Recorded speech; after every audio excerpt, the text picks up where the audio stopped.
Hello everyone. My name is Apras Willis, and welcome to my YouTube channel, Grow Your Skills with Apras. And this is probably my first YouTube video that I'm posting. And this video is a very, very basic video about the group discussion. Um, Most of the time when we appear for the interview, and especially when a company is hiring like a placement agency or a consultant agency, or a company is hiring in bulk, and obviously why group discussion is done is because they what they wanted to do is they've got a lot many people, and they wanted to remove a majority of it, and they wanted to narrow down their choices, and probably that's the reason why they majority of the companies, they go for group discussion. All they wanted to do is they just wanted to check, they wanted to know your communication skills. All they wanted to know is whether you're good for their company or not. Now that's the only reason why they have a group discussion in place. uh, Now, because this group discussion is so often now, that's the reason I thought of making my first video, Groom Your Skills with the first YouTube video, and a very basic one on how to prepare for group discussion. Now, the first thing that you need to realize, guys, is what group discussion panel wants to do is they just wanted to test your knowledge, whether you know the topic very well or not, and whether you are able to present your viewpoint in a logical manner. So that's very much important. You know about the topic, that's great. But if you know about the topic, you should be able to present it in a logical manner. Now, that is furthermore important. And obviously, are you really interested in understanding what other feels about the same subject? So are you really listening to others as well? It's important that you present your viewpoints in a logical manner, but at the same time, you should be open, for the others. It should be open. You should be able to understand what others feel about the same subject. And are you able to conduct yourself with grace in this group situation? So that's really very important. There are a few things that you really need to remember while you're in group discussion. Number one, that is train yourself to be a good listener. All right. And the only person who can be a good communicator or a good speaker will be the person who is a good listener. So develop that patience to listen attentively. Now, when I say listen attentively, that does not mean just you're listening. All right. You try to keep on making points, like what other persons are saying. Like, say there are 4 or 5 people said something. So you should have all those 4 or 5 points in your mind. And that is what an attentive listening is.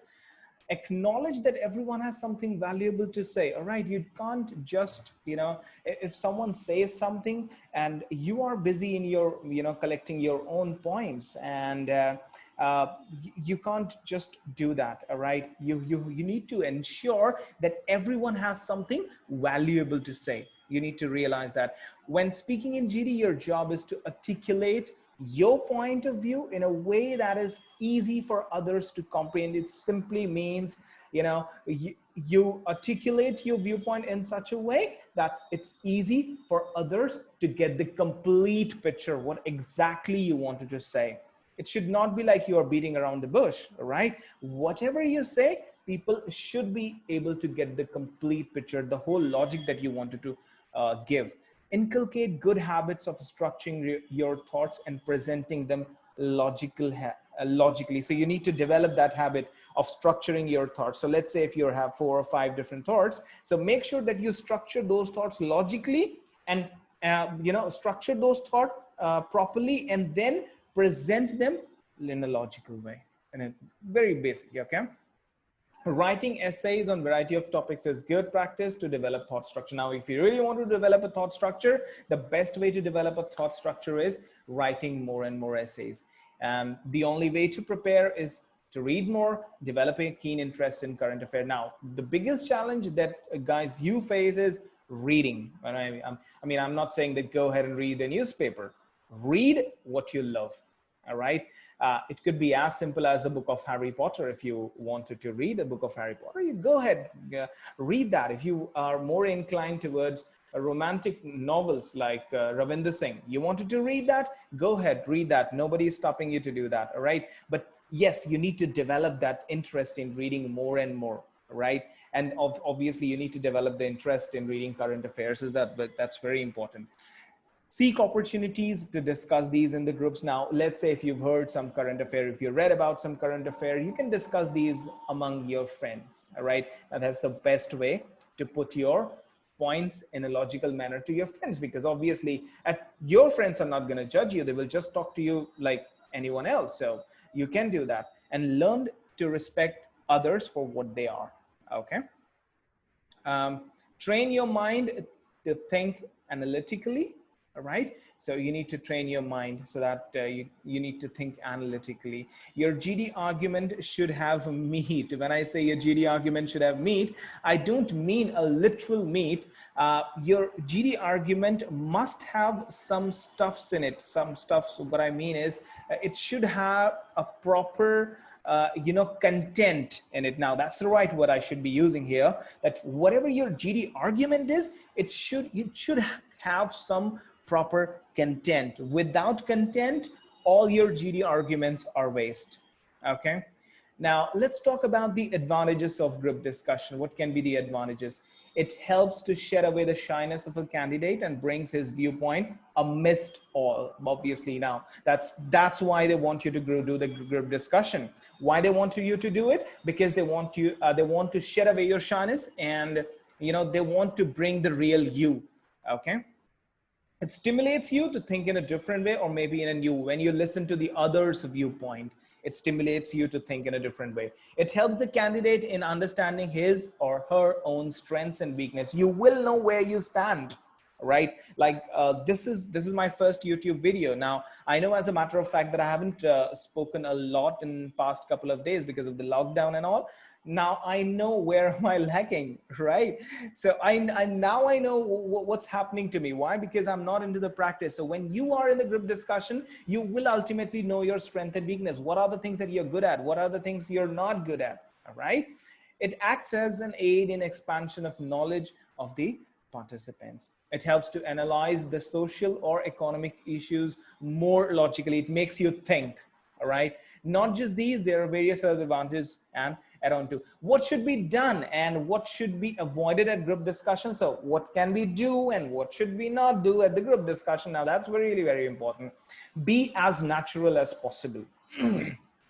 Don't be someone whom you are not. Do not try to imitate anyone. Don't try to imitate your teachers or your mentors or anyone. I mean, it's good to have their whatever you've learned from that, put that thing into the practice, but you can't just imitate.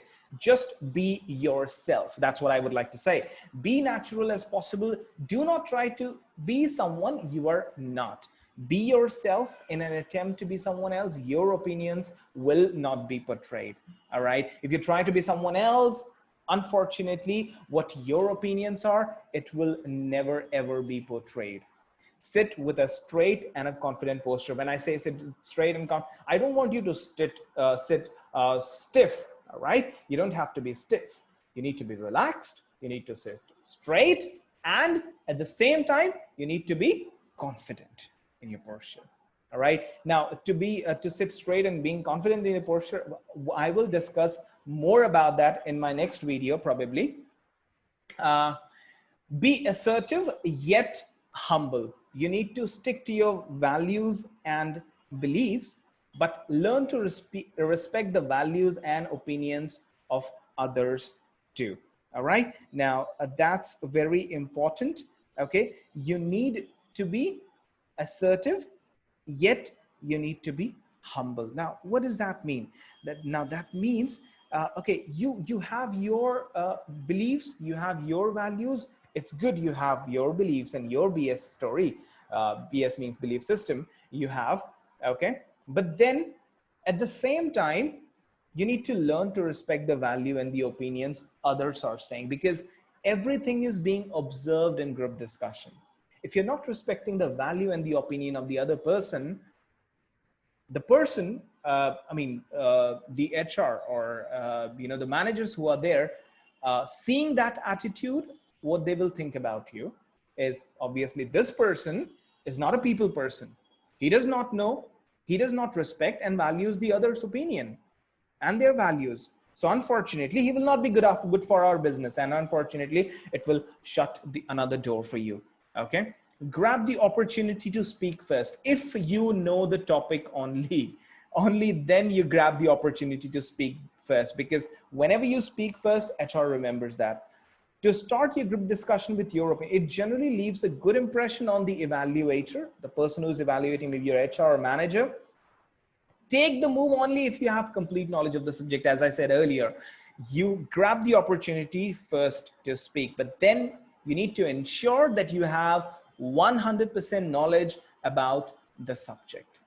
Okay, do not repeat a point or be lengthy or irrelevant. You don't have to repeat certain point which is already being said by someone. When you conclude, yeah, you can mention that, okay, these are the 5 points which we have mentioned so far. That is something you can do. You can also conclude it, right? But then do not repeat a point or be lengthy or irrelevant. All right, do not go off the track. That's what it means. Also intervene if someone else is going on an irrelevant track. You've got to intervene there. All right, that shows your presence of mind. You know, when evaluator sees that if someone else is going off the track and you're intervening, that means you are attentive in the group discussion, and evaluator will make sure that this goes as a point for you. Facilitate contributions from others. Do not just go on and on with only your opinionated view. Remember, it's a group discussion, so you better allow others to speak as well. So you need to facilitate others as well. You do not just go on and on with your view. Okay, that's what I think. This is what, me. Okay, so you don't really have to do that. You will need to remember that it's a group discussion, and others' value does matters a lot. Make an eye contact with all the participants. All right, it does not mean staring in the eyes of every person. You don't need to do that. It creates more room for conversation. If you maintain a proper eye contact and a friendly smile, you know, it does create a lot of more room for the conversation. Also keep nodding. You know, there are something called verbal nods, like aha, okay, yeah, I understand, right? So you just have, you need to have those verbal nods as well. At the same time, keep nodding when others speaks. It shows receptivity. Now when you do this, when you nod, when you give some verbal nods, it does shows receptivity. Okay, yeah, I'm listening. So now these are the nodding things that you need to do. Be an active and a dynamic participant. You need to be active and dynamic. The examiner wants to hear you to speak. So do put forth your view. I'm so sorry. So do put forth your views. All right. So examiner or the evaluator who's at the group discussion, he wants you to speak. He wants you to hear you speak. All right. So you need to put forth your views. Be positive and prepare your thoughts well, but do not be overconfident. All right, you got to be positive all the time. Prepare your thought well, but never be overconfident. Think well before you speak. You're being heard and judged upon. Before you speak anything, you need to think well. All right, you need to be 100% sure whether, you know, I should go ahead and, you know, say this or not, because it's not one person who's listening to. There might be 20, 10 or 15 or people, or 20, 30 people who will be listening to you, and you will be heard and you will be judged upon. When raising an objection to a point kept by another speaker, back it up with a solid reason to get the point across. Now, if you have an objection about any point, you need to back it up with a solid reason, a solid content, a solid meat to get that point across. Use quotes, facts and figures, statement, everyday life examples to express a clear chain of thought.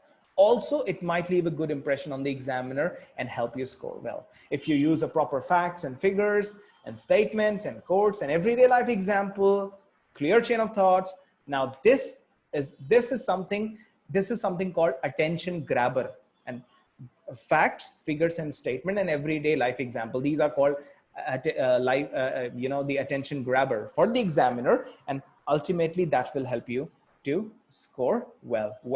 I think that's it for now. And if you like this video about group discussion, you can comment upon it.